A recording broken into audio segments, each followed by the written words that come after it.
¿no? Bueno, buenas tardes. La verdad que siento mucha emoción de hacer este Zoom junto a todas las personas que se hicieron presentes esta tarde. Así que muchas gracias y bienvenido. Hoy es un día muy importante, ¿no? Porque nos toca conmemorar el Día Internacional de la Mujer, aunque yo personalmente considero que el Día de la Mujer son todos los días. La mujer es madre, la mujer amiga, mujer esposa, mujer compañera, una mujer trabajadora, etc. Hoy tocamos una jornada de concientización y reflexión, y nos encontramos reunidos a través de esta convocatoria que lo lleva adelante la Secretaría de la Mujer del Partido Justicialista, y hemos acordado llevar adelante esta capacitación o sensibilización, como bien me sugirieron las exponentes que están esta tarde acá, una sensibilización sobre lo que es la ley Micaela. Micaela era una joven militante política del movimiento Evita. Y como considero que es responsabilidad de todos ser partícipe de este cambio de paradigma, qué mejor hacerlo desde este lugar, sumándonos para aportar. Son estas casas políticas donde se forman los que luego van a ser elegidos políticos, gobernantes o legisladores. Muchas veces en manos de ellos está el futuro de nuestra gente, ¿no? Según el cargo que ocupan. Por eso es que desde este lugar estamos con esta temática.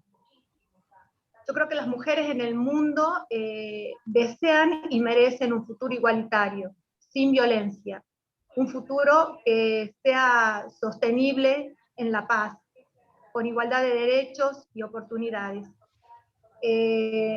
La Organización de las Naciones Unidas dice que para lograr el objetivo que tanto queremos, se necesitan mujeres en todas las mesas donde se tomen decisiones.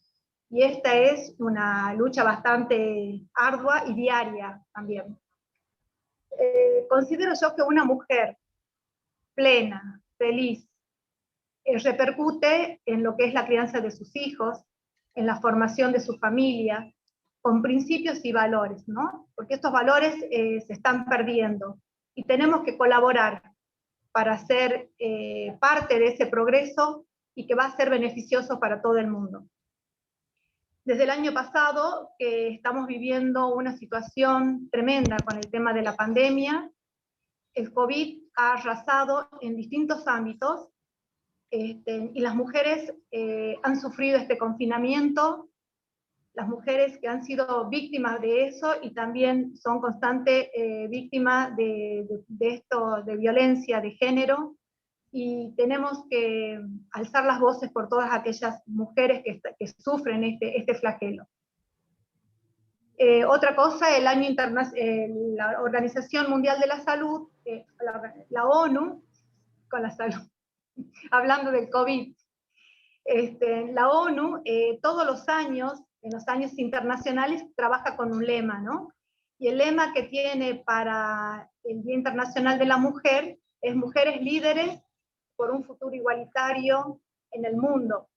Y celebra todas aquellas actividades que vienen realizando mujeres y niños y niñas de todo el mundo, ¿no? Tenemos el caso de Malala también, que fue una niña que luchadora por los derechos de las mujeres. Y bueno, la verdad que ellas luchan por un futuro más igualitario. Creo que otra charla va a ser muy probablemente el tema del liderazgo de las mujeres.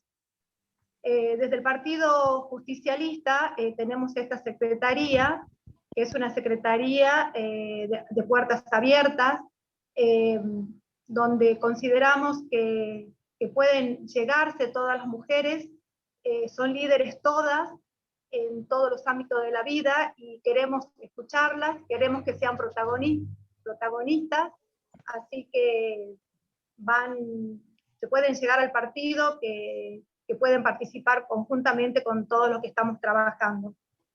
Esta tarde quiero agradecer a las profesionales que nos acompañan, ambas con un amplio currículum, un trabajo social, ya que son mujeres comprometidas con su labor, y tenemos el honor hoy de tenerlas con nosotros, que gentilmente, apenas pudimos contactarnos, dijeron sí, presente, y yo desde acá, la verdad, desde el corazón les digo, chicas, muchas gracias, gracias por estar esta tarde con nosotros.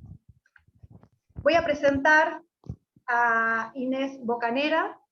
Ella hizo cursos de estudios en Relaciones Internacionales en la Universidad Católica de Salta.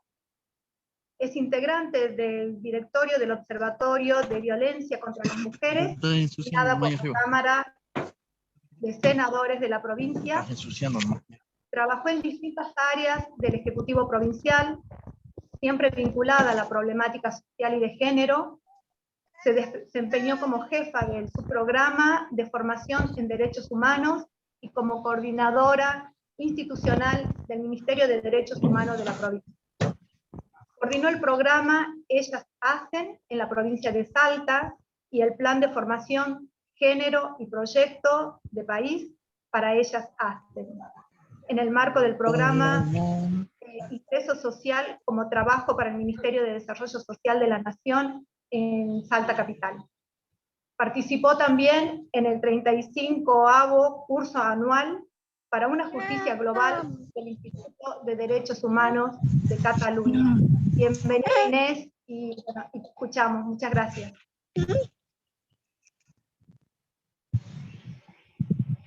Bueno, buenas tardes a todas y a todos los presentes. Agradecer la invitación a Cristina, a Fernando, agradecerle a Natalia por acompañarme también esta tarde y compartir el panel. Nada, como decía Cristina al principio, la idea de este conversatorio, de esta sensibilización, es poder acercar algunas aproximaciones de lo que se trata y de por qué la importancia de la ley Micaela. Entonces, con Natalia vamos a intentar acercar algunos de esos conceptos que se podrían abordar con mayor profundidad en lo que es la capacitación en sí de la ley Micaela, ¿no? Como bien decía Cristina al principio, esta ley se sanciona producto de un femicidio que ocurre en relación a la violencia institucional. Este femicidio se produce en virtud de una liberación de un femicida que un juez libera haciendo caso omiso a un informe que decía que no debía ser liberado. Es liberado y al ser liberado comete este femicidio que es el de Micaela. Al conocerse toda esta información, la familia de Micaela piensa que el Estado tiene que ser formado con perspectiva de género y en problemáticas relacionadas a la prevención de violencia contra las mujeres, para que casos como este no vuelvan a ocurrir. Es decir, que todos los agentes estatales, sea donde sea que desempeñen sus funciones, tengan conocimientos sobre lo que es la perspectiva de género, qué es lo que significa, qué significa cuando hablamos de perspectiva de género, y que entendamos lo que es el fenómeno de la violencia contra las mujeres y qué es el fenómeno de la violencia de género. ¿Y para qué conocerlo? Para adquirir herramientas y poder prevenirlo. Nosotros sabemos que la forma más grave de violencia contra las mujeres es el femicidio. Y el femicidio tiene la característica de que da alertas, a diferencia de otros homicidios. Quizás no todos los femicidios, pero por eso es que el femicidio es tan grave, porque muchas veces una víctima de femicidio quizá denunció muchas veces, quizá el Estado pudo tomar alguna medida y quizá ese femicidio pudo haberse prevenido. Y en eso el Estado pudo tomar medidas. Entonces por eso es tan importante tener todo este conocimiento de lo que habla la ley Micaela, que es lo que vamos a hablar hoy, de todos estos conceptos que son parte de nuestra cultura, parte de cómo nos formamos desde muy chicos con nuestra sociabilización primaria, conocimientos de lo que pensamos, de lo que deben ser las mujeres, qué es lo que deben ser los varones, ya un poquito vamos a hablar de esto, y cómo esto se traslada a cada ámbito en donde desarrollamos todas nuestras relaciones interpersonales. Entonces, no sé, Nati, si querés ir compartiendo un poco el power ya desde la segunda, no, desde la primera sí, le contamos un poco qué pasa en Salta, para contarles qué pasó. Esta ley, como les decía, se sanciona a fines de 2018. La provincia de Salta adhiere rápidamente a través de la ley 8139, que se sanciona en abril de 2019, y rápidamente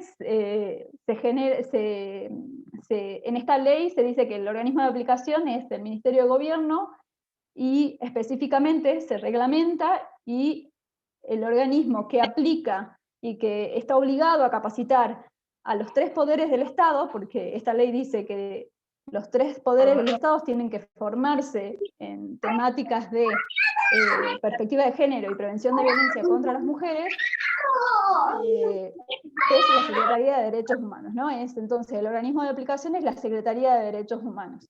Dentro de esa reglamentación dice que todas y todos los agentes estatales, no importa el nivel ni jerarquía, tienen que capacitarse obligatoriamente con ciertos contenidos y con una capacitación obligatoria mínima de 12 horas, y aparte esa capacitación tiene que ser sistemática y obligatoria. Es decir, que este curso no es solamente un curso con el que una persona cumple, finaliza y ya está, sino que esta capacitación tiene que darse permanentemente. ¿Por qué es importante la capacitación permanente? Porque lo que se busca es el cambio cultural, es erradicar conductas que son lesivas para la sociedad.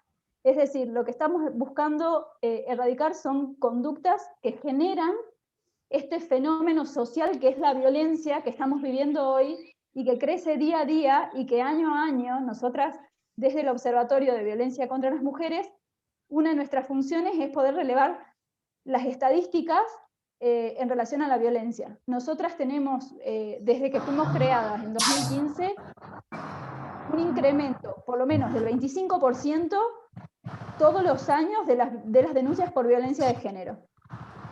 Yo puedo hacer brevemente un resumen de, en 2015 hubo 11.000 denuncias, en 2016, 11.000 denuncias, 2017 14, 2018, si no me acuerdo, 18, 21 en 2019, y nosotros cerramos los informes en septiembre. Hasta septiembre del 2020 iban aproximadamente la misma cantidad de denuncias con las que había sido el total de 2019. Entonces esto nos da cuenta que hay un incremento todos los años.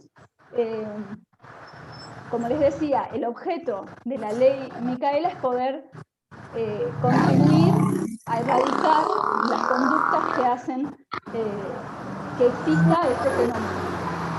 Si querés, Nati.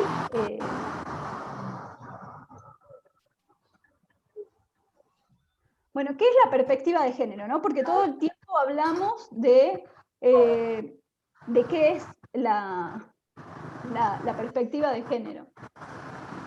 Básicamente, si bien históricamente, aquí como dice en esta placa, decimos que tiene su origen en el movimiento feminista, ¿por qué? Porque las mujeres históricamente han tenido que luchar por ejercer derechos que varones ejercían como si fuera un privilegio, pero se trata de ejercer derechos en igualdad.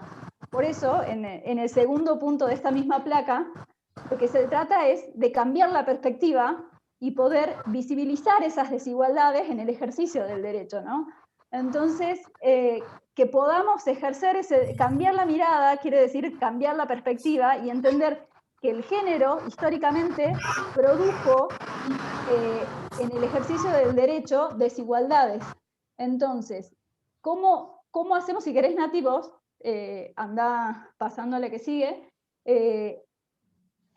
produjo esas desigualdades. Entonces, y ahí es importante entender de qué hablamos cuando estamos hablando de género, ¿no? Porque siempre existe la confusión si cuando hablamos de sexo estamos hablando de género, si cuando yo hablo de género me refiero a ser mujer, si cuando hablo de sexo yo nací mujer.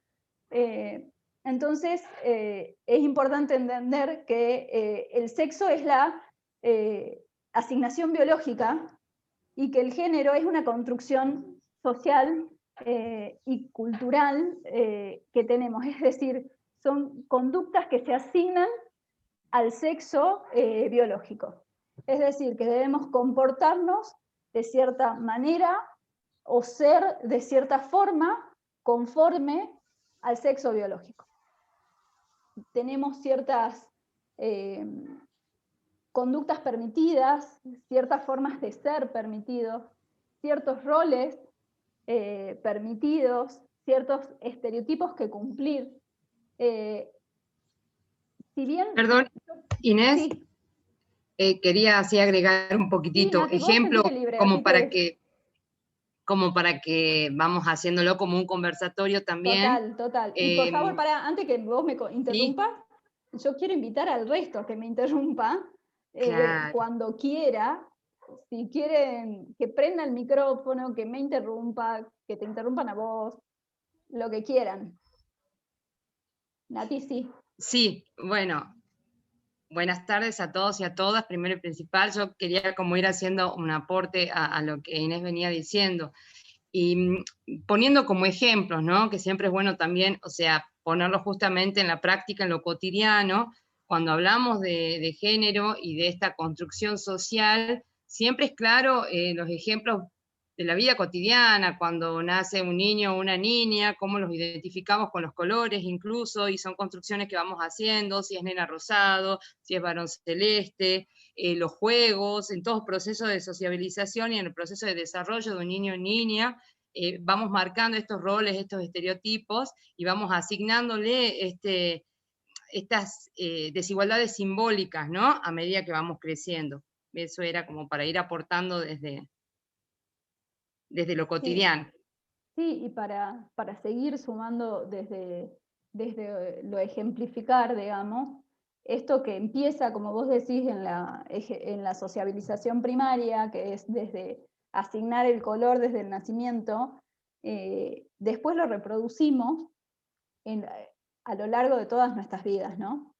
Por eso es tan importante, casualmente hace un rato hablábamos lo mismo, lo que sucede en nuestras infancias, en nuestra primera infancia, cómo sociabilizamos, nuestra sociabilización primaria, que es desde el juego, ¿no? Cómo a las nenas le asignan juegos que suceden adentro de las casas. Esto tiene que ver también con la sociabilización primaria, y a los varones, voy a hacer un pequeño paréntesis. Tenemos que entender que estamos viviendo un momento de transición en donde muchas de estos ejemplos que nosotras estamos dando hoy, quizá personas no se sientan identificadas porque quizá en su casa no se aplican hoy, pero son parte de la historia de cómo hemos sido educados y educadas, y forman parte de nuestra cultura, y son la explicación de muchas de las conductas que hoy intentamos erradicar, ¿no? Porque muchas veces sucede que en este tipo de conversaciones la gente no se siente identificada porque quizá yo no hago esto, yo no me siento identificada con ese ejemplo. Pero eso no significa que no haya sido parte de nuestra educación, quizá no en este momento, pero en otro momento, y que no persista aún hoy, ¿no? Entonces, y que también es la causa. Bueno, les decía esto de los juegos, ¿no? Los varones jugando a la pelota, las mujeres jugando a la cocinita, y cómo eso se traslada después a nuestra vida laboral. Los hombres trabajando fuera de casa y las mujeres desarrollando tareas domésticas, que eso también tiene que ver con los roles, ¿no? Entonces, y así se construyen, bueno, casualmente, esta placa, los estereotipos, ¿no? Que son las características que se atribuyen a cierto grupo de personas solo por el hecho de haber nacido de un cierto sexo determinado, y aparte simplifican la realidad de cierta manera, o sea, las formas son de cierta manera, es una estructura rígida, es algo que no puede cambiar, o sos de cierta manera o no perteneces a esa estructura. Entonces, la idea de la perspectiva de género es poder entender que otras realidades son posibles, que no solo somos esas estructuras, sino que somos muchas cosas. Bueno, estos son los estereotipos dominantes, son ejemplos de los estereotipos dominantes, ¿no? Son las típicas características que se le asignan a varones y mujeres. Por ejemplo, es muy común pensar que si uno piensa en qué características tiene un varón, se hable de que los varones son fuertes, que los varones son valientes, que los varones son audaces, objetivos, y a la vez, que ustedes también pueden observar, esta construcción del estereotipo se hace por oposición, es decir, si el hombre el varón es fuerte, la mujer, en contraposición, es débil. Si el varón es valiente, la mujer, en contraposición, es temerosa.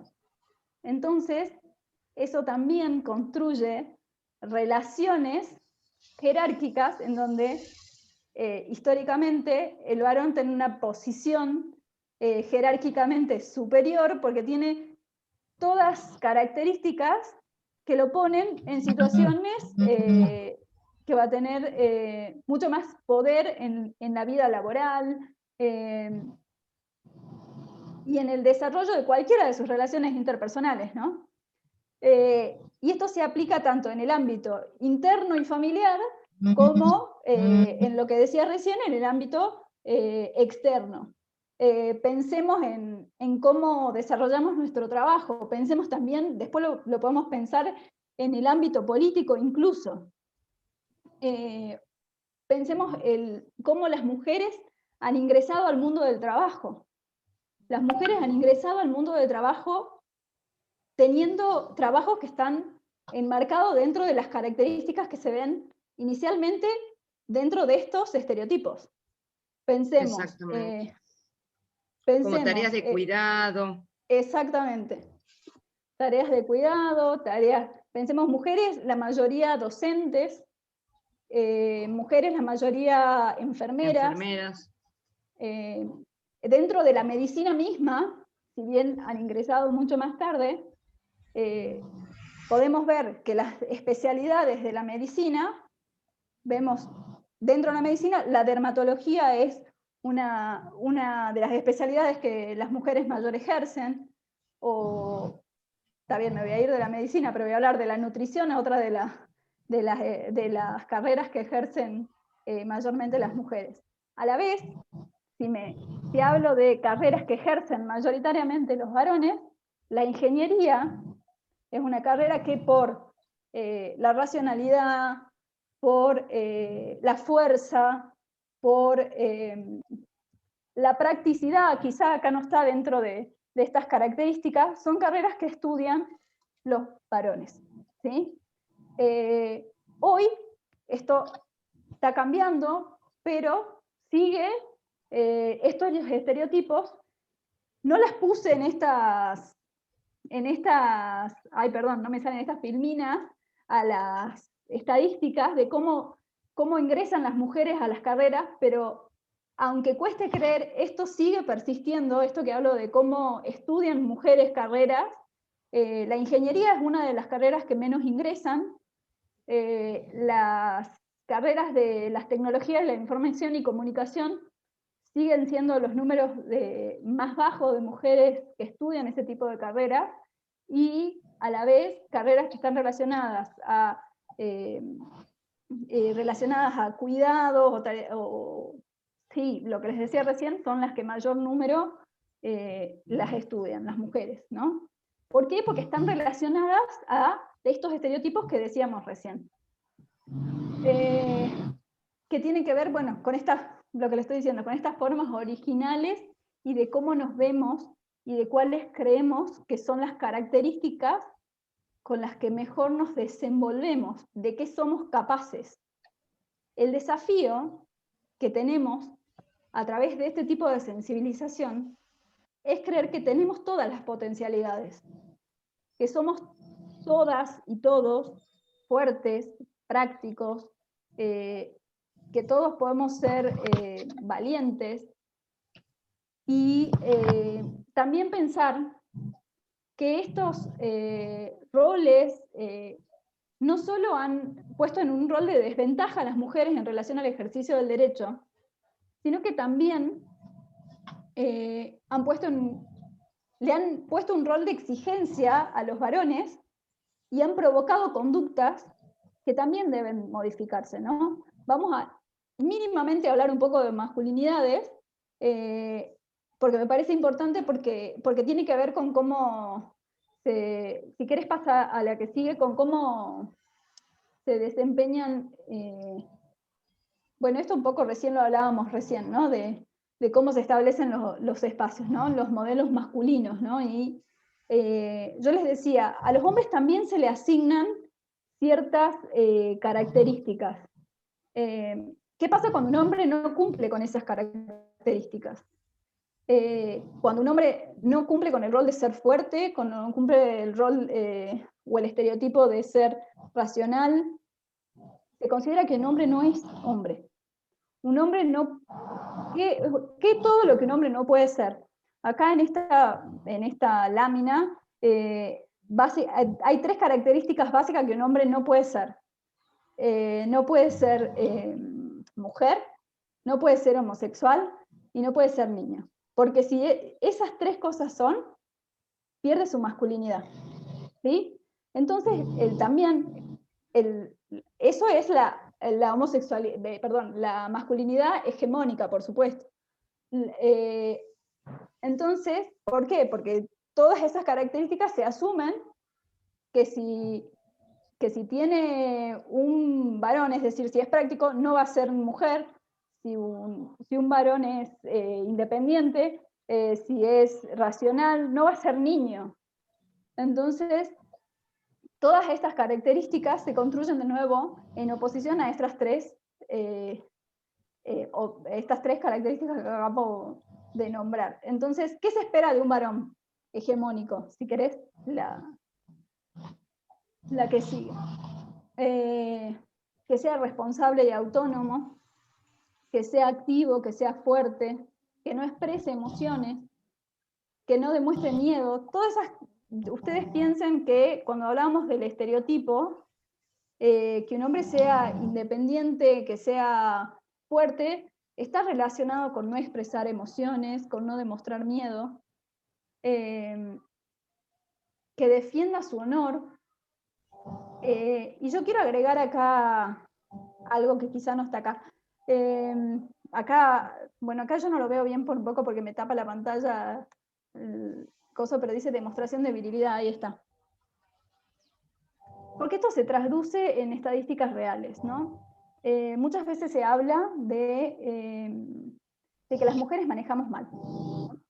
Las mujeres manejamos mal, vamos conduciendo despacio, nos cruzamos por cualquier parte, y sin embargo las estadísticas son del 2018, no tengo estadísticas más recientes, dicen que el 70% de los accidentes de tránsito son de varones al volante, no son mujeres. ¿Esto qué nos dice? Hay una construcción de la masculinidad en donde dice que el hombre demuestra su valentía tomando, acá en la tercera carácter, una de las terceras es a través de la búsqueda de riesgo. ¿Sí? Entonces, en esa búsqueda de riesgo, el hombre construye masculinidades que tienen conductas riesgosas. ¿Sí? ¿Cuál es el desafío? De nuevo, yo siempre pienso, hay que buscar cuál es el desafío. Y ahí, perdón, ahí te paso a la que sigue. ¿Nati? Sí, pero no la A puedo la que pasar. sigue, ahí está. Ay, Bueno, no importa, el desafío es, a ver, podemos ahí construir... lo voy a hacer así. Ahí está. No te preocupes, podemos construir masculinidades más empáticas, más sensibles, porque la consecuencia de las masculinidades que venimos construyendo tiene que ver con mucho de lo que venimos hablando hoy, y son esas conductas violentas que queremos erradicar, ¿no? Nosotras y nosotros, porque somos toda la sociedad entera, educamos varones que resuelven conflictos a través de la violencia. Entonces tenemos que educar a nuevas sociedades que no resuelvan los conflictos a través de esa forma. Y la forma es romper con el estereotipo, ¿no? Creer que todos tenemos potencialidades, que todos tenemos emociones, que todos podemos poder afrontar esas emociones, todos podemos demostrar miedo y permitirnos sentir esas emociones. Ahora, sí, Nati, yo voy a hacer una pequeña introducción, Nati, antes que hables vos. Sí, sí. Porque para todo esto que venimos hablando, que tiene que ver con conceptos que nos llevan a pensarnos como sociedad, fue necesario legislar. Y esta legislación no solo pasa en Argentina, y nosotros empezamos hablando hoy de la ley Micaela, que es una de las últimas leyes que se sancionó y que tiene que ver con obligaciones de la formación que tienen que tener los agentes estatales. Pero esta legislación viene pensándose desde hace mucho tiempo y desde ámbitos internacionales donde ya se detectaban estos fenómenos, y viene bajando, porque uno piensa como del ámbito internacional a los ámbitos nacionales y provinciales, y es importante entender que esto tiene un proceso, que estos cambios culturales no van a ocurrir de un día para el otro, y que de ese proceso legislativo, digamos, es del que va a hablar Nati, cómo viene ocurriendo y qué es lo que viene sucediendo para que pueda aplicarse y que hayamos llegado a hablar hoy de lo que es la ley Micaela. Nada, te doy paso a vos, Nati. Bueno, muchas gracias. Sí, bueno, hola. primero y principal... Sí. ¿Me permite? Sí. ¿Me permiten un segundito?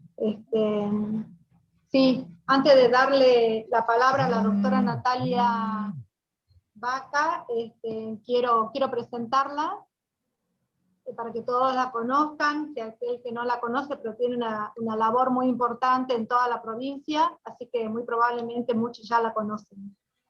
La doctora Natalia Vaca es abogada, mediadora. Bueno, quiero agradecer a Inés por la exposición, ya vamos a ir a las preguntas también. Inés, muchas gracias. Pero bueno, vamos a la doctora. Es directora general de la Niñez y Familia de la provincia, hizo la diplomatura en Derecho de Familia en el Colegio de Abogados y Procuradores de la provincia de Salta, tiene la diplomatura también en Emprendedurismo Social, también realizado a través de la Universidad Católica de Salta, fue disertante en jornadas en conmemoración al Día Internacional de la Lucha contra la trata de personas a través de la Secretaría de Derechos Humanos y del Ministerio de Derechos Humanos. Fue disertante en el curso de formación de formadores en el marco del proyecto Construyendo Redes Locales para los Derechos de Todos y de Todas, formando a diferentes agentes de las instituciones de los poderes del Estado, tanto municipal como provincial. Fue organizadora de jornadas sobre la sensibilización para los medios de comunicación por la Equidad de Género, de la Secretaría de Derechos Humanos y Fundación de Género y Conciencia. La doctora también fue capacitadora en formación de líderes a través de la Asociación de Travestis, Transexuales, Transgéneros en Argentina. Fue disertante en el Seminario de Relaciones Saludables y Tratos Igualitarios desde la perspectiva de los derechos humanos. Disertó en cursos como el Código de Conducta para funcionarios encargados de hacer cumplir la ley a través de la Gendarmería Nacional.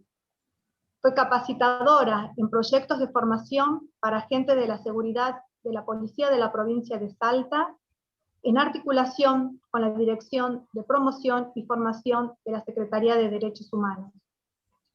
Fue capacitadora en talleres de sensibilización y formación de derechos humanos para agentes de la Fuerza de la Seguridad con el personal del Servicio Penitenciario de la provincia. Fue disertante en el primer encuentro provincial de equipos técnicos en violencia de género, a través de la Secretaría de Derechos Humanos y el Ministerio de Derechos Humanos. Fue capacitadora en proyectos para jóvenes líderes en prevención de vulneración de derechos con la Dirección de Promoción y Formación en Derechos Humanos. Fue capacitadora en proyectos a través de educación sexual integral para docentes en nivel primario, con el Ministerio de Justicia y Derechos Humanos y el Ministerio de Tecnología y Educación. Fue disertante en Justicia Penal Restaurativa, Nuevos Paradigmas en el Proceso Penal Juvenil, en interinstitucionalidad con la Corte de Justicia de la provincia de Salta, el Ministerio de Primera Infancia, el Ministerio de Salud, el Ministerio de Gobierno y Derechos Humanos y Justicia. Eso en síntesis más o menos de las vastas capacitaciones que tiene la doctora. La verdad que estaríamos un rato más hablando de todas las capacitaciones y todas las disertaciones que ha participado. Tiene una amplia experiencia laboral, también ha participado con asistencia y asesoramiento en el programa de asistencia integral y víctimas de violencia de la Secretaría de Derechos Humanos, del Ministerio de Derechos Humanos de la provincia de Salta. Formó parte del equipo técnico en la Dirección de Promoción y Formación de Derechos de la Subsecretaría de Protección y Promoción de Derechos Humanos. Trabajó con asistencia y asesoramiento legal y técnico en programas Verdad y Justicia, en la Secretaría de Derechos Humanos y Pluralismo Cultural, con el Ministerio de Justicia y Derechos Humanos de la Nación. Fue directora general de Justicia Penal Juvenil de la provincia de Salta, en centros de atención a jóvenes en conflicto con la ley penal, a través de las Secretarías de Políticas Penales, el Ministerio de Gobierno y Derechos Humanos y Justicia. Fue coordinadora jurídica y asesora letrada de la Secretaría de Políticas Penales del Ministerio de Gobierno, Derechos Humanos y Justicia. Bueno, la doctora, la verdad que estaríamos un rato más hablando de todos sus antecedentes y su currículum, pero ahora la escuchamos, doctora, adelante, y muchas gracias por estar esta tarde presente con todos nosotros. Bueno, muchas gracias a vos y a todos por estar aquí, y bueno, espero que participen, como bien decíamos con Inés, para que cualquier duda, cualquier pregunta que quieran hacer nos interrumpan. Y bueno, nada, por la hermosa presentación que hizo María, verán que hay una visión y una perspectiva de derechos humanos. Y antes de comenzar a hablar, que bien hizo la introducción justamente Inés, que tiene que ver con todo lo que fue el desarrollo o el plexo normativo, digamos, esta construcción, este proceso de derechos, ¿sí? De reivindicación de derechos y de reconocimiento de derechos, y tiene que ver con algo fundamental. Y esto fundamental es con el fundamento justamente de los derechos humanos, que es la dignidad de la persona. Y partiendo, digamos, desde ese punto que es central, justamente los estados mundo, reconociendo obviamente que todos somos seres humanos, tenemos por supuesto ciertos derechos que debemos garantizarnos, comienza toda la historia normativa, ¿sí?, sobre lo que tiene que ver, lo que hoy puntualizamos, sobre toda forma de eliminación de discriminación contra la mujer. Como decía Inés, eso fue un proceso histórico y social, que a medida que las mujeres y los grupos y disidencias comenzaron a manifestarse y a entender de que se debían garantizar ciertos derechos, comenzó también, en un proceso legislativo, el mundo a reconocer. Los estados, a través de la Convención sobre la eliminación de todas las formas de discriminación contra la mujer, en el año 79, en donde en el artículo 11 los estados adoptan medidas apropiadas justamente para eliminar la discriminación contra la mujer en el trabajo, principalmente en el empleo, a fin de asegurar condiciones de igualdad con los hombres. El trabajo como uno de los tantos derechos que se debía garantizar en este proceso social e histórico de lucha. El trabajo como un derecho inalienable de todo ser humano, las mismas oportunidades, la elección libre de una profesión y un empleo, igual remuneración, por supuesto, y en eso la igual remuneración, las garantías que tienen que ver con eso, que hacían a la seguridad social, protección de la salud y la seguridad de las condiciones de trabajo. Después de eso, en el 94, tenemos una convención, la Interamericana, para prevenir, sancionar y erradicar la violencia contra la mujer, más conocida como Belén do Pará, que en su artículo 3 dice que toda mujer tiene derecho a una vida libre de violencia, tanto en el ámbito público como en el ámbito privado. En esta convención, también nosotros no nos olvidemos que nuestra Constitución, en su artículo 75, en el inciso 22, dice, nos garantiza, porque estamos, nuestra Constitución tiene la misma jerarquía, estos tratados tienen la misma jerarquía que nuestra Constitución, entonces nosotros como Estado tomamos, ¿sí?, esta legislación internacional y la apropiamos y tenemos que llevarla en el ámbito de nuestro territorio. A nivel nacional, tenemos la Ley 26.485 del año 2009 de protección integral para prevenir, sancionar y erradicar la violencia. Y sobre esa ley, que es base para nosotros, ahí tenemos diferentes, en la ley nombran tanto tipos como modalidades de violencia, que en lo que respecta a la sensibilización de la ley Micaela y la importancia de por qué se debe, nos debemos todos en los ámbitos en donde ejercemos nuestras funciones, debemos capacitarnos y concientizarnos sobre la importancia de este cambio de paradigma y este cambio en la perspectiva, es justamente porque en esta ley, por ejemplo, tenemos los tipos y modalidades, y tenemos que entender de que la violencia no es siempre violencia física, la violencia sexual o la violencia económica, sino que también tenemos otro tipo de violencia y nosotros tenemos que conocerla justamente para poder generar todo este proceso de cambio. Entonces, en los tipos y en modalidades podemos ver, por ejemplo, como tipo la violencia física, psicológica, sexual, económica y patrimonial, simbólica, política. Y esto todo se genera en el ámbito donde nosotros desarrollamos nuestras acciones cotidianas. Y las modalidades, tenemos violencia doméstica, institucional, laboral, contra la libertad reproductiva, obstétrica, mediática, en el espacio público y público-política. Si se dan cuenta, tanto los tipos como las formas o modalidades de violencia son multifacéticas y multidiversas, y esto hace que justamente tengamos esta necesidad de ir generando estos cambios, ¿sí?, en los espacios donde nosotros cumplimos nuestras funciones, y donde también entendemos que hay una necesidad de cambiar esta perspectiva y este paradigma. Como leyes provinciales en este marco normativo, tenemos la 7.403, que es de protección de víctimas de violencia familiar, por un caso que calculo que todos nos hemos familiarizado en el año 2006, que era que pasó justamente porque los diferentes poderes que están dentro del Estado, muchas veces, y en ese tiempo, no se entendía como una necesidad puntual y urgente las situaciones de violencia. Entonces, a raíz de reiteradas denuncias en ese momento de una mujer que sufría violencia, después de eso, bueno, no se dio prioridad al acceso a la justicia, y es así que termina esta mujer muerta por su femicida, y también así sus hijos. Después tenemos la 7.888, que es de protección de violencia de género, y acá es algo importante, que en su artículo primero señala que las distintas manifestaciones de violencia de género constituyen y se entienden para el Senado una violación a los derechos humanos.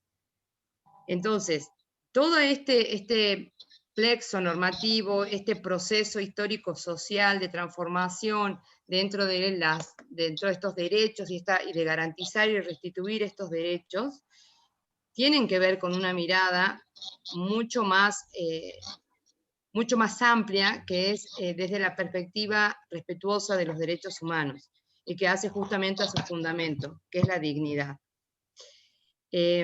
Bueno, acá habíamos puesto un concepto, una aproximación a lo que era el concepto de discriminación contra las mujeres, y que hace referencia a toda distinción, exclusión o restricción basada en el sexo que tenga por objeto, por resultado, menoscabar o anular el reconocimiento, goce o ejercicio por las mujeres, más allá de todo su estado civil, sobre la base de la igualdad. Y acá términos como feminicidio o femicidio, que tiene que ver con las características que anteriormente el concepto de discriminación estaba apuntado, y que tiene que ver con los asesinatos misóginos, que son justamente por motivos de odio hacia las mujeres o asesinatos sexistas. Pero más allá de eso, sensibilizar en el tema de la violencia de género es necesario para avanzar en su prevención. Nosotros somos agentes, los que cumplimos o no funciones dentro o fuera del Estado, somos agentes de cambio. Y como agentes de cambio, todas estas construcciones que se fueron naturalizando a lo largo de nuestra vida, de nuestros procesos de vida, justamente, si no las modificamos, si no podemos evitarla, genera que esta siga, y genera que esto nos invite a reflexionar de alguna manera sobre los números o sobre esas estadísticas que Inés nos aproximaba, y que tiene que ver con que hay femicidios cada 22 horas en nuestro país, las situaciones de violencia han incrementado tremendamente. En el lugar en donde yo hoy estoy ejerciendo mis funciones como directora general de Niñez y Familia, puedo aproximarles números y estadísticas que más allá de las situaciones de violencia que ya están, digamos, o sea, son arraigadas desde hace tiempo, la pandemia también ha sido un factor muy importante de un incremento tremendo en las situaciones de violencia que viven en cada una de las familias de nuestra provincia. Y esto, por supuesto, trae aparejado situaciones de vulnerabilidad, tanto para la mujer como para los niños, niñas o adolescentes que viven con ellos, que están a cargo de esa persona.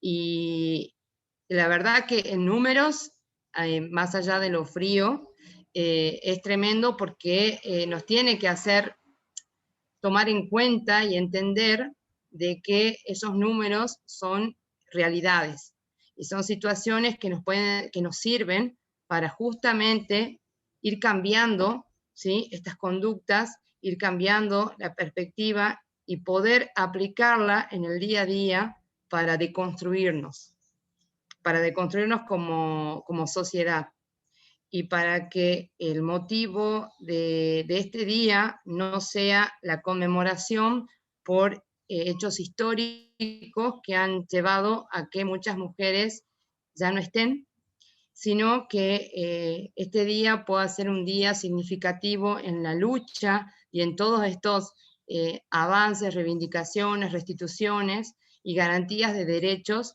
que todos y todas debemos tener. Bueno, yo, para finalizar, acá hay una frase que habíamos compartido con Inés, que la igualdad de las mujeres debe ser un componente central en cualquier intento para resolver los problemas sociales, económicos y políticos.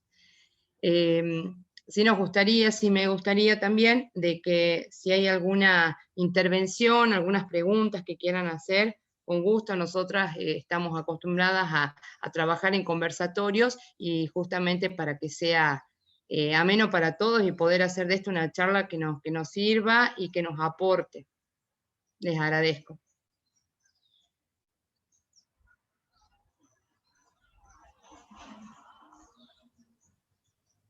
Yo, si me permiten, compañeras, si se escucha, quiero hacer una pregunta, invitando, creo que hay 2 o 3 compañeros varones, además acá del partido, y muchas dirigentes, sobre todo del interior, congresales, consejeras que estoy viendo. Y lo que a mí como miembro del partido me preocupa es por qué al interior de estas estructuras no logramos la participación igualitaria, porque de verdad, si nosotros contamos el componente de mujeres y de varones que somos en la conducción del partido, está buenísimo. En los papeles está buenísimo, hay prácticamente paridad de género. Lo que falta es que las compañeras mujeres salgan solo de la paridad de género a poder manifestarse, a poder hablar, a poder decir. Y en este sentido les quería preguntar a ustedes cómo ven las instituciones en este momento, de todo lo que han planteado. Yo lo planteo para el Partido Justicialista de Salta, pero creo que es algo que es un momento actual de todas las instituciones. Estamos logrando, no sé si paridad en todas partes, pero hay algunos avances, pero siento que a las mujeres todavía les falta poder participar. ¿Por qué es eso?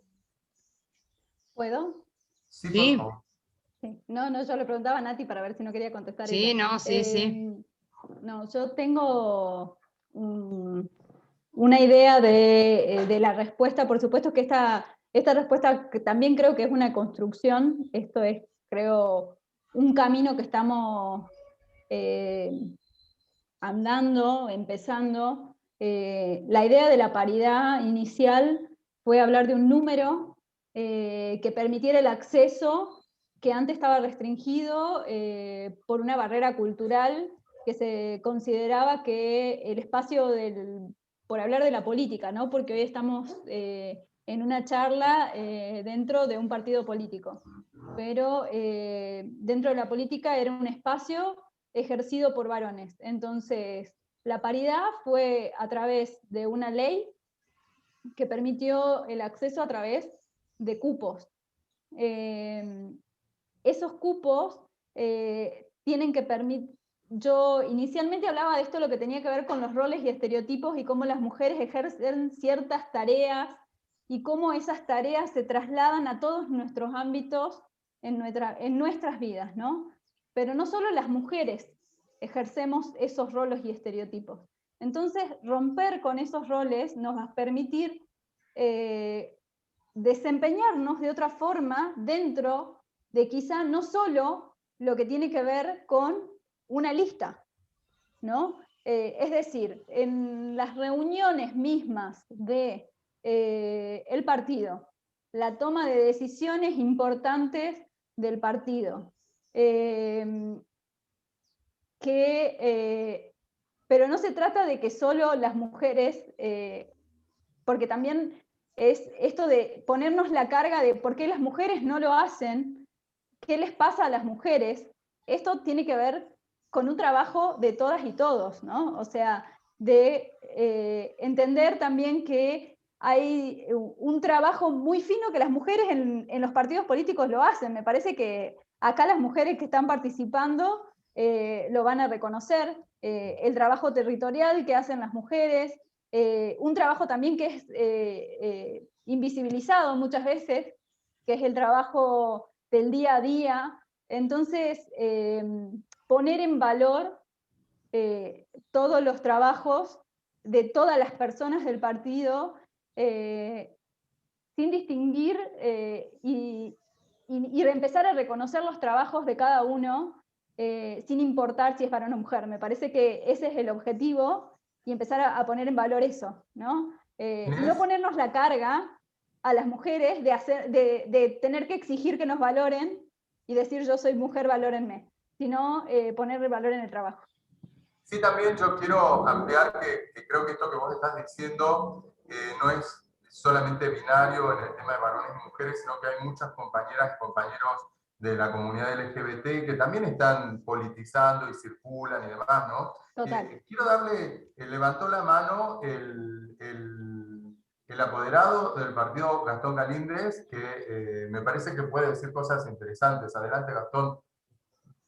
¿Cómo andan? ¿Cómo les va? ¿Me escuchan bien? ¿Qué tal? ¿Cómo están? Sí. Muchas gracias, chicas, brillantes. La verdad que a Nati la conozco hace tiempo. Inés no tenía el gusto, bueno, Cristina también, y todas y todos los que están participando.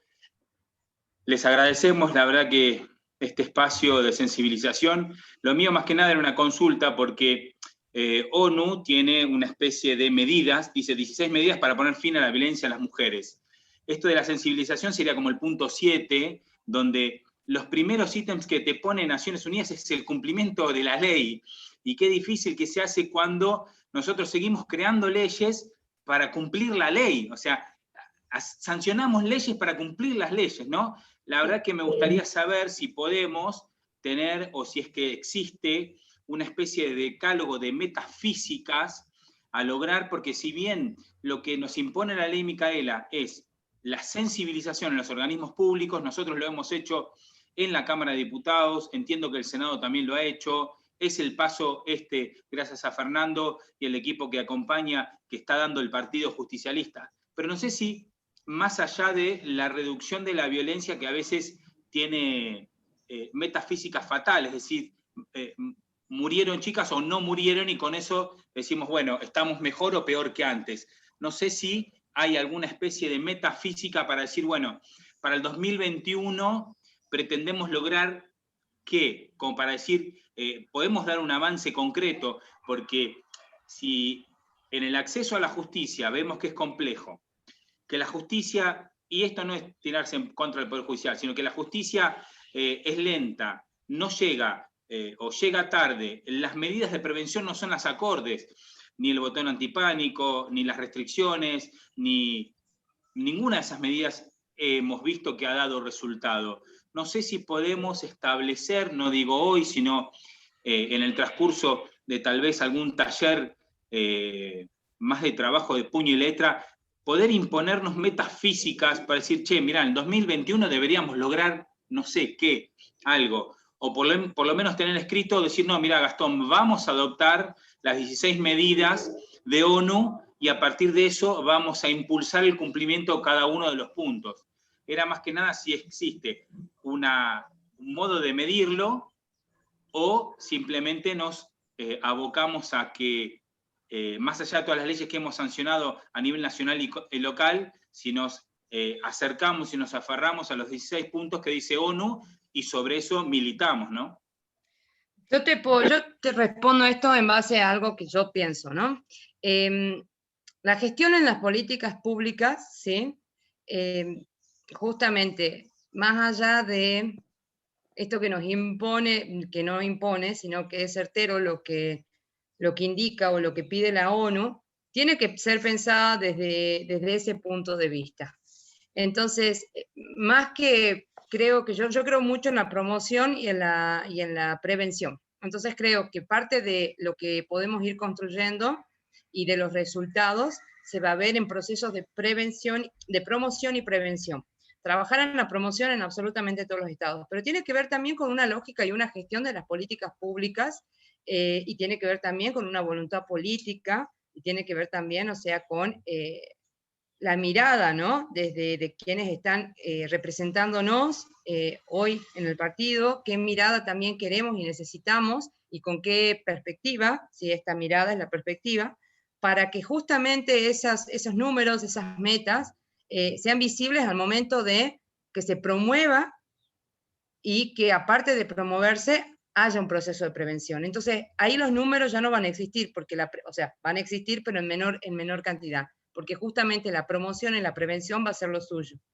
Pero siempre tiene que ver, creo yo, en diferentes espacios con una mirada política y que hace al militarlo todos los días. Nosotros somos seres políticos, y justamente desde que nos levantamos hasta que nos vamos a dormir, de alguna u otra manera militamos en lo que pensamos, de lo que pensamos. Y si nosotros tenemos esta perspectiva y podemos ir implementándola o podemos ir justamente promocionándola, creo que en la práctica vamos a lograr esta y tantas otras cosas más. Yo para sumar nada Perdón, más quiero, sí, Inés, quiero yo marcarles. Fer, 2 segundos para sumar lo que dijo Nati. Sí. Yo creo que a las metas de ONU hay que entenderlas como objetivos para lograr minimizar este fenómeno del que venimos hablando. Que hoy las estadísticas puedan bajar en lo que tiene que ver con femicidio, no hay que entender que estamos mejor o peor o que aumenten, sobre todo cuando hablamos de femicidios, ¿no? Porque es algo que hoy podemos tener menos femicidios este año y el año que viene incrementar. Entender que lo que decía Nati, la promoción y la prevención va a tener impacto en el futuro. A promover derechos, trabajar en la prevención va a tener impacto para que estos números, que me parece que en los que más hay que fijarse son en los números de las denuncias, ¿no? No asustarnos si los números de las denuncias aumentan. Si los números de las denuncias aumentan, significan que hay más gente sensibilizada, que hay más gente que es consciente que está atravesando situaciones de violencia y que se anima a denunciarlas, que ya no está naturalizando conductas que antes eran naturalizadas.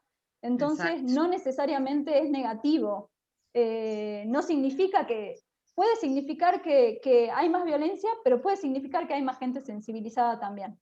Entonces, y por último, es un trabajo global, lo que decía Nati, es un trabajo de todos y todas, y de cada uno de nosotros, desde el lugar en donde nos toque trabajar, sobre todo nosotras y nosotros que estamos en el Estado. Sea que trabajemos en la justicia, sea que trabajemos en el ejecutivo, sea que nos toque trabajar en el legislativo. Leyes que tengan perspectiva de género, leyes que no... nos tocó hablar de leyes que estaban dirigidas hace un año. Se aprobó una ley que hablaba de asignaciones familiares para varones y para mujeres no, y ese artículo se modificó. Y era en Salta, así, hace un año se modificó. Entonces, que la perspectiva de género no habla de que apunte a las mujeres, sino habla de la igualdad en el derecho. Entonces, son esos pequeños pasos que parecen súper sencillos, pero que están en cada uno de los poderes. Me parece que hay que apuntar al trabajo global.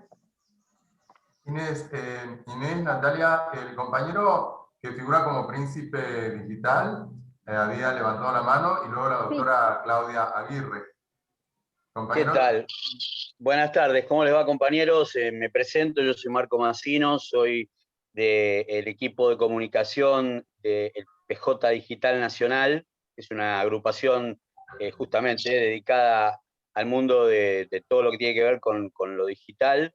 En la provincia de Salta, nuestro referente es el compañero José Luis Medrano, el doctor José Luis Medrano, ex ministro de Salud de la provincia. Y les quiero contar que, primero agradecerles por la invitación que recibí de compañeras de espacios del PJ, de Salta.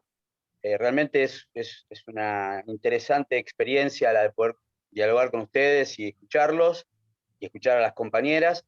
Y puntualmente me interesa preguntarles o instalar una línea sobre todo de argumentación por parte de ustedes. ¿Cómo están trabajando? ¿Qué idea tienen frente a la necesidad de una política fuerte, crítica, sobre el área de educación de la provincia, donde justamente, que por supuesto que constituye un trabajo de fondo, ¿no? O sea, apuntar a las futuras generaciones que puedan ser formados esos niños, esas niñas, en una perspectiva de género. Y también, desde el Estado, cómo llevar adelante, qué idea tienen ustedes, porque evidentemente hemos fracasado en ese sentido desde hace recuerdo en 2006 que en ese momento yo colaboraba con la diputada Adriana Pérez, cuando se estaba trabajando la legislación vinculada con violencia familiar, una ley bastante importante en su momento en el ámbito de la provincia. Es más, fue una de las leyes primarias, ¿no?, que hubo en el país de violencia familiar. Pero digo, como que quedó interrumpida la transformación en el Estado. Por ejemplo, fuerzas de seguridad, el tratamiento de la perspectiva de género en la fuerza de seguridad y en cómo las fuerzas de seguridad se paran frente a las distintas problemáticas que obviamente sufren mayoritariamente las mujeres, pero que también involucran a los hombres, ¿no? En el sentido de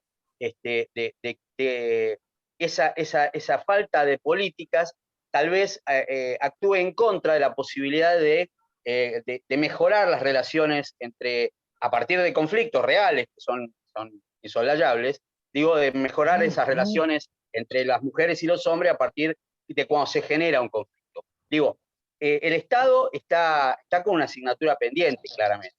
Educación, salud, fuerza de seguridad. ¿Cómo se hace para realmente tener políticas activas y que de verdad cambien situaciones, que provoquen este cambio, que no sean solamente en el orden de lo coyuntural, sino que estén en la profundidad de la constitutiva de la sociedad? Eso me interesa saber. Y gracias por la participación. Gracias. Mira, justamente la ley Micaela es lo que casualmente lo que genera es la obligatoriedad a la capacitación, sensibilización desde la perspectiva de género en todos los órganos, ¿no? O sea, todos los poderes que corresponden al Estado. Es transversal. Se entiende, digamos, que tanto desde el Poder Ejecutivo, que nosotros tenemos diferentes áreas, educación, salud, desde ahí, esta ley lo que hace es como abrir la puerta a la necesidad, ¿sí?, que tenemos todos y todas, de formarnos, que sea un proceso de formación continua en el cambio de paradigma desde la perspectiva de género. Y de ahí, en cada uno de los espacios donde nos toque estar, a quienes estamos dentro de un poder ejecutivo, de un poder legislativo, de un poder judicial, implementar justamente lo que le decía Gastón, políticas públicas que tengan esta perspectiva, que puedan ser llevadas a lo llano, porque en realidad la perspectiva de género, como bien decía Inés, tiene que ser global, universal. Entonces, desde ese espacio, desde esa perspectiva de género universal global, se tiene que transversalizar en cada uno de los lugares y de los espacios en donde uno cumple sus funciones, tanto en el Estado, en el ámbito público, en el ámbito privado, porque solamente de esa manera se va a poder romper con todos estos estereotipos, estos roles, y poder deconstruir esto que justamente es lo que lleva a que estos números o estadísticas o situaciones o las realidades sean las que estemos viendo. Yo creo que desde ahí, si es esa tu pregunta, y en cada espacio donde uno está, tratar de aplicar justamente esto, porque para eso es en esta oportunidad el hablar de la sensibilización y el porqué, la necesidad de formarnos, la necesidad de esta ley, es justamente esta, la pregunta que vos te haces. ¿Cómo yo desde el lugar en donde estoy voy a hacer, o qué puedo hacer, qué puedo aportar para? ¿Cuál es el impacto que tiene en mí, en el lugar en donde estoy trabajando, sea el sector público, sea el sector privado? ¿Y cómo lo puedo aplicar y cómo lo puedo vivenciar para que sea transversal? Para que esté justamente, que no se genere una cuestión jerárquica, sino más bien que sea horizontal, que todo el contenido, todo el trabajo y toda esta promoción sea horizontal. No sé si me logré explicar. Yo tengo algo más para sumar, si me dejas, porque yo Sí. parece que quiero sumar siempre. Yo lo que quiero decir es que, aparte de lo que dijo Nati, que es la respuesta, es también darle la aplicabilidad de esta ley con el contenido específico en el ámbito en el que se va a aplicar. Vos hablabas específicamente, por ejemplo, de seguridad, de educación y de salud, que son súper específicos y que tienen contenido, o sea, imposible de pensar que no hay que darle un contenido específico a esta ley, aparte de lo común que hay que darle a todos los agentes estatales, darle lo específico. Yo te digo que sí, hay que darle algo más, hay que sumarle. En ese sentido, tanto el Ministerio de Salud como el Ministerio de Educación tienen protocolos específicos para que, aparte de la ley Micaela, tengan herramientas específicas, porque es diferente lo que sucede en un ámbito educativo que lo que sucede en un ámbito de salud, ¿no? Ellos están en el día a día con alumnas, alumnos, o detecta en el caso del ámbito de la salud situaciones de violencia o de abuso incluso. Entonces hay que darles herramientas. Porque ¿qué sucede? Lo que comentaba al final de su charla, Nati, en la ley 7888 en la provincia, tiene un artículo específico que obliga, el artículo 6, que obliga a los funcionarios del Estado a denunciar cuando se encuentran frente a una situación de violencia. Eso, desde la sanción de la ley, no es que nosotros tuvimos una ola de funcionarios estatales, y cuando me refiero a funcionarios me refiero a cualquier agente, una ola de denuncias por parte de los agentes estatales. No, ocurre que tienen mucho miedo los agentes estatales a denunciar por miedo de las represalias que puedan tener, o de agresores, o del mismo ámbito laboral. Entonces, los protocolos para poder saber cuáles son las herramientas que tienen, qué es lo que tienen que hacer, son imprescindibles. En ese sentido, el Ministerio de Salud ya sacó una resolución con este protocolo, y el Ministerio de Educación también, para que ante la detección de situaciones de violencia o de abuso, puedan saber cómo actuar y qué hacer en el caso de que tengan que denunciarlo. Es importantísimo porque es un resguardo institucional para el docente en el caso, o para el agente de salud. En el caso de seguridad, yo creo que nos queda mucho trabajo por hacer. Yo creo que es una de las instituciones más duras, pero la capacitación permanente es necesaria. Es el cambio cultural más difícil, pero la única forma es seguir sensibilizando. Sí, Gaby Barrio Nuevo pregunta si puede acceder a la filmina. Sí, te la mandamos a tu correo. No sé si vos, María, podés anotarle el correo, así después se lo mandamos. Sí, yo creo que ahí se lo puede anotar Fernando. Sí, ahí lo anotamos. Yo estaba pensando también que acá tuvimos una jefa de policía, ¿no? Lo cual es una cosa para tener en cuenta en las políticas públicas. Si bien, bueno, falta mucho más, pero es un comienzo, me parece que tenemos que tener en cuenta. Tomo nota de lo que me dijeron, me colgué con eso, compañeros. Sí, yo un poco quiero aportar también al compañero, que cuando hablaba de las políticas públicas, de lo que se viene haciendo con respecto a este tema, yo creo que es un flagelo a nivel mundial. Todos piden por esta igualdad y oportunidad de derecho a nivel mundial, ¿no? Y acá tenemos dos profesionales totalmente comprometidas con su trabajo. En el currículum de ellas estaba claro de sus tareas y de su compromiso, que abarcaron distintos ámbitos, ¿no? Abarcaron desde la educación, desde seguridad, lo que es también la cuestión jurídica también, y ahora están trabajando acá desde el ámbito de lo que es la política, ¿no? Para capacitar a la gente que se involucra, y que son, la verdad, los que el día de mañana tienen que llevar adelante, a través de su cargo, cuestiones que tienen que ver con el futuro de las personas a las que ellos van a gobernar, ¿no? Yo a las dos les quiero agradecer. Sé que ocupan estos cargos con mucha responsabilidad, cada una desde su ámbito. La violencia no tiene horarios. Sé que deben tener una vida bastante agitada con el tema, porque se requiere constantemente la presencia y el involucre de ustedes en cada situación. Así que les agradezco su tiempo, les agradezco de estar acá, y me quedo con eso también que decía Inés. el adquirir herramientas para poder prevenir, ¿no? O sea que hacen una tarea muy buena, espero que no sea la primera y la última vez que estén acá, las necesitamos, y también con eso, ¿no? Que la capacitación permanente erradica conductas lesivas para la sociedad. Así que, si no hay nada más, yo quiero liberarla porque sé que son dos personas que necesitan de su tiempo también, cosas personales, y estar esta tarde compartiendo con todos nosotros. Un aplauso, bravo. Muy bien, muy bien. Felicitaciones. Poné una sonrisa, Nati. Poné una sonrisa en esa cara. Gracias, muchas gracias. Gracias a ustedes. Les agradecemos mucho.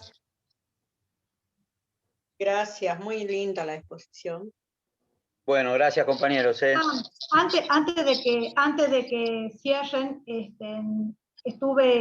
hoy estuvimos charlando con una compañera del partido que decía que sería bueno involucrar a las docentes también con un tema de capacitación. Obviamente, como ustedes me habían manifestado, la capacitación no es de una hora, sino son de mucho tiempo, y poder lograr desde el Ministerio de Educación una resolución ministerial para que ellas puedan capacitarse, ¿no? Porque la verdad que las docentes también tienen sus tiempos, y si no hacen un curso a través de una resolución que les ayude en su antecedente, por ahí no entran a capacitarse, ¿no? Así como si podemos lograr eso, ya vamos a estar en contacto para ver desde qué forma y cómo se puede hacer esas capacitaciones, chicas. Y formación de formadores es una buena idea. Se puede armar una formación de formadores y ahí se va generando en redes. Nosotros lo hemos hecho, de hecho Fernando ha participado desde el área en donde estaba en algún momento, allá en el 2015, 2014, y hemos hecho un trabajo desde la Secretaría de Derechos Humanos haciendo procesos de formación de formadores, y de ahí armamos incluso líderes en prevención. Y en otras temáticas de vulneración de derechos, no solo el tema de violencia, sino otro tipo de vulneraciones de derechos, bueno, que hacen, ¿no? Así que sí, se podría armar algo interesante y nosotros poder, digamos, para que tengan acceso y de ahí puedan seguir armando. La idea es armar redes para que justamente esto sea un proceso de formación continua para todos y todas, y de esta manera poder acercar a cada uno de los lugares este tipo de conceptos para que se vaya modificando, para que vayamos modificando y cambiando la mirada. Bueno, perfecto.